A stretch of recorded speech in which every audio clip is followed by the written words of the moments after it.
What's going on, everybody? It's Super Robot Ed, and I want to talk about something that Transformer collectors go through every single day if you're a collector, and that is scale.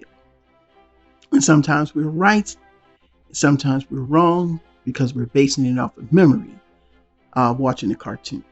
And to be honest with you, I would never really go by the cartoon because everything's drawn incorrectly. It was a daily cartoon show. The budgets weren't, cheap. They had to spend the money. Also, a lot of collectors get this idea that everything has to be to scale.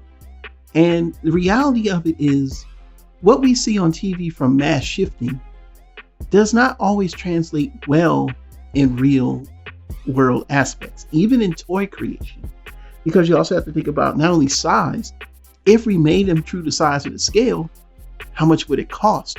Would people buy it? And in the case of like Unicron, well, there's going to be toys that are going to be bigger than that Unicron. And that Unicron still isn't scaled to what the actual Transformers are, because Legends to me is a one size fits all scale. But just to give a perfect example, let's look at Green Giant Make Toys versus Combiner Wars. Combiner Wars was almost scaled to Omega Supreme, but the actual group is Voyager size. When with the Constructicons and Make Toys, it's more in line with Deluxes that become a combiner, which makes more sense because the individual robots would scale with the actual size of their leader. And as you can see here for the Decepticons, pretty much the Constructicons were about Voyager size because they do hit the green. No, actually, they're shorter than Voyager size because Megatron would be considered Voyager. So everything else is a little shorter, like Shockwave, Starscream, the Jets. All of them should be shorter than Megatron. I've had people say, well, Shockwave should be bigger, but the reality is he shouldn't.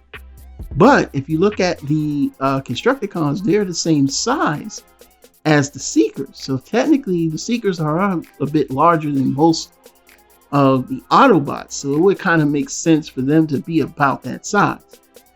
But when you get to the height of the Stunticons and the Combaticons, that's when things get a little weird, because you're talking about Voyager size, and then these guys are hitting pretty much Deluxe size. But take a gander at the Jets.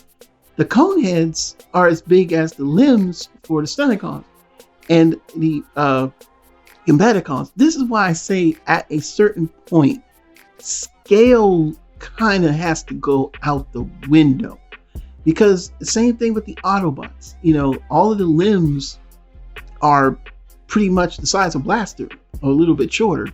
And the leaders of the factions, the Aerobots and the Protectobots are Voyager size. And oddly enough, Alpha Trion is Voyager size too. Interesting. So, but what they do when they turn to their, Gestalt modes, they mass shift.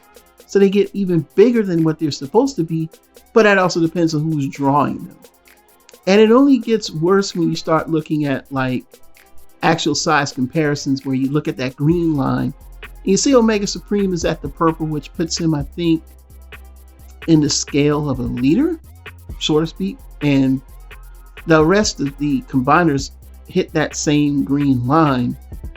It's really going to be hard for Mainline to reach that perfection without something being out of whack. You might have a Stunticon car being larger than the average Deluxe car in the War for Cybertron. It just can't work. It's not feasible. You know what I'm saying? I mean, you would have to get two stand-ins.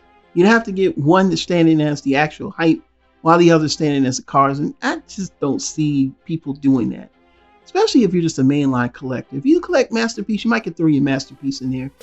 But I also wanted to look at the Japanese chart, and I got something that I want to point out. You see the general gestalts from Zone. Now scroll up to the second row, and you see the size of Diatlas. You see Diatlas is at the brown line, and he's actually bigger than Star Saber. And he is as big as Star Saber in combined mode. And look at Victory Leo. He's actually shorter than Star Saber. And I'm going to bring a close-up of that because all this time, I always thought Victory Leo and him were the same size. But judging by this chart here, he is a head shorter than Star Saber. So yeah, that kind of makes sense. The other thing that I also want to point out too that I didn't point out, Sonic Bomber, which incorrectly is a deluxe, he should be pretty much leader class too. So all in all, I'm not going to go into mathematics and all that stuff. I'm just saying that be careful when you speak on scale and thinking that everything has to be the scale. It's not going to be the scale. It's also the cost. Not everybody wants something overly large or something small. There's going to have to be compromises due to the fact that animation makes things the way they are. You can animate anything. Ask anyone who ever seen how Get a Robo combines. And that will throw you for a loop because no one yet has made a truly perfect transformation of a Get a Robo. And they have, but it's not perfect, even though they call it perfect transformation. Talking to you, Studio Hi-Fi.